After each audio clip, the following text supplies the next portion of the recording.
So hello everyone, welcome to this week's YouTube tutorial. I'm Mike Ingledew, and if you're new here, I'm all about making you successful with your integrated product support strategies, whether that's identifying the right standards or specifications for you to use, whether you're looking for software and helping you identify the right software for your projects, or whether you just want to develop some of your skills around integrated product support. This week, what am I going to talk about? I'm going to talk about some of the things that I always say at the start of all of my training courses, and I'll give you a little bit of why I do that as well. Recently, I went to Eindhoven in the Netherlands, and I gave one of our most popular course, which is Understanding XML and S1000D, and I gave that training course to some ILS engineers and to some technical authors and some project managers, and it was a truly international audience. In the audience we had obviously Dutch, and we had British or British German, and we had Portuguese, and we had some Polish. I have to say, some of the nicest people I have ever had the pleasure of training, made me feel very welcome.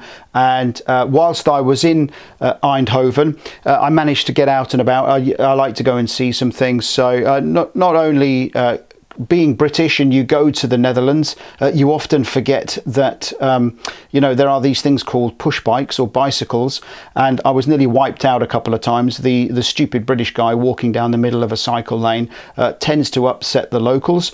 That happened a couple of times.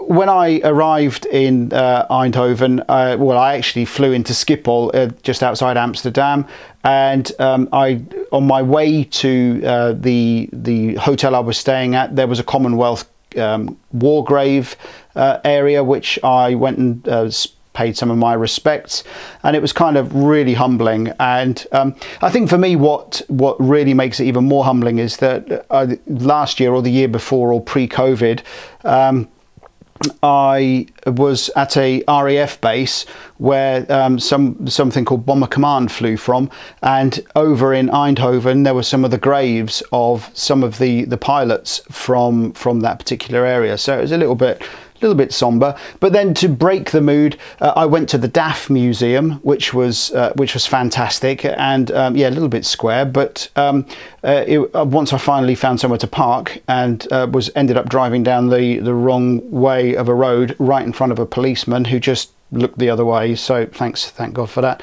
But the DAF Museum was fantastic, really enjoyed that, good fun. And I go to these museums because I'm always looking for images or examples that I can use on my training material, of which we managed to find a few, or I managed to find a few. One night, like an absolute lunatic, probably on one of the hottest days whilst I was there, I went into the town centre, had a walk around the town centre, and then, because my hotel, I could see the town centre from my hotel, I didn't think it was too far. I thought I would walk back to my hotel, which was just over an hour in the baking heat.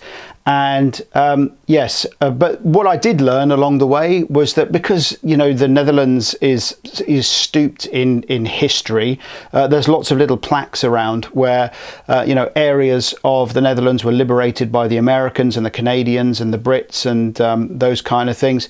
And there's little plaques that where the Americans had headquarters and those kind of things, which was truly fascinating. So, and on the way back, I flew back via Schiphol, and I had a little bit of downtime, and I thought I'll go and have a wander around Amsterdam. A little bit of a funny smell in the air in some parts of Amsterdam, but I have to say it's one of my favourite European cities. That, with Prague and probably Munich as well, is right up there. So, but that's not why you're here. So let's talk about why you are here. I'm going to talk about 5 things that I tend to say at the start of my training courses. The first thing I say is that, forget software. We are not talking software for a good part of the course. We are focusing on principles. We're focusing on foundations and building blocks, and then we later on move into the course on how and where and what kind of software you might need for your particular project. So we don't I say forget software and forget any kind of thoughts about how and what you've got today and how you might be able to bend it to do S1000D and those kind of things. That's the first thing I say. And the second thing I say is forget authoring for now. S1000D is far bigger than just writing data modules. So I say forget the writing, forget the actual production of the technical content. I say forget all of that for now, and not only that, I then say to that as well, is forget all of the buzzwords that you've heard around S1000D. One of the things that we do on my training courses is we bust a lot of the myths that are thrown around around S1000D. We look at where there is true return on investment, and we look at where there is actual pitfalls, and where we can actually, if we're not careful, we can lose a lot of time, energy and money, and projects can go wrong. So that's another thing that I say to forget. I also say forget all about what you think a technical publication is for now, and because again, all my training courses, we build at the bottom, we work our way up, and I say forget what you think a technical publication is for now. Specifically, if I've got managers in the room, I do a lot of kind of briefings for directors and managers, and to try and explain where the level of effort is on an S1000D project, what kind of investment the technical publications team will need, and so I say forget what you think a technical publication is. In fact, I've got some technical publications I take with me and say, this is probably your image of a tech pub, but it's actually much more than this. So that's the thing that I try and get the kind of clear the slate with that. And I also say, don't worry, it will seem complex at the beginning and there might be a lot of stuff coming your way, but actually if you build the course as we have done, the amount of people that have done our course, everybody at the end, we do an end of course survey. Everybody has said that it kind of comes together at the end and everybody understands it. So those are the 5 things. Forget the software, forget the tech pub, forget the authoring, forget those buzzwords. In a previous tutorial, I think called the buzzword BSers.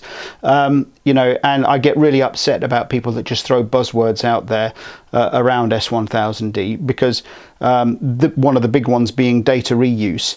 It's one of the biggest myths around S1000D, depending on how and where you are in the information supply chain. So what did I find really interesting about the course that I delivered is not only in Eindhoven, there was, and I'm just kind of being generic if you guys are watching, there was a lot of youngsters in the room, which was great to see the youngsters coming into learning about S1000D and kind of comparing and contrasting with what they're doing at the moment.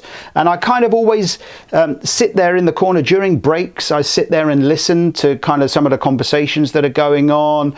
And what I heard about I heard one of the guys say something to one of the girls who had recently joined the authoring team. He just said to her really quietly, "Don't worry, DITA is much easier than this." But the same gentleman, I know you'll be watching, came up to me at the end of the course and said, "This is so powerful and it all makes sense." So, which is clearly the objective of the training course. So I thought that was a really interesting thing that he said as well. But I like to, learn a little bit about the projects that I'm supporting. Some of the projects, of course, they share information that I can't put here on YouTube and those kind of things. But there was a young lady she's project manager, and she's probably dancing around the front room now. She'll get that when she knows I'm talking about her.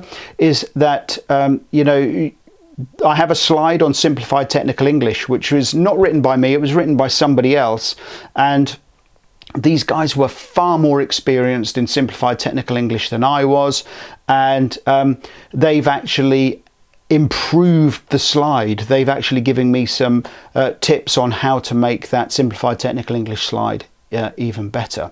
So I wanted to share with you where I've been and the kind of people that I've trained recently over in Eindhoven, but those kind of 5 things that I like to set the playing field, clean the slate, and then we can get into the training.